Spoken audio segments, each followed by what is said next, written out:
Praise the lord. యెషయా గ్రంథము 33 అధ్యాయం 6 వచనం తెలియజేస్తుంది, యెహోవా భయము వారికి ఐశ్వర్యము. యెహోవా భయము వారికి ఐశ్వర్యము అనే వాక్యం తెలియజేస్తుంది.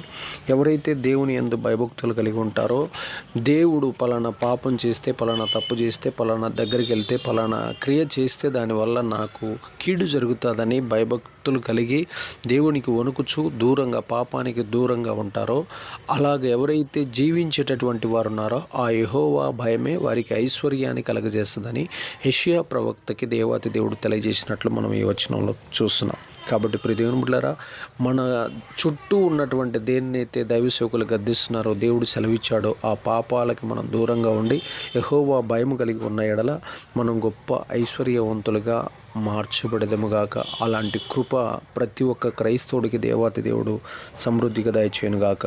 ఆమేన్.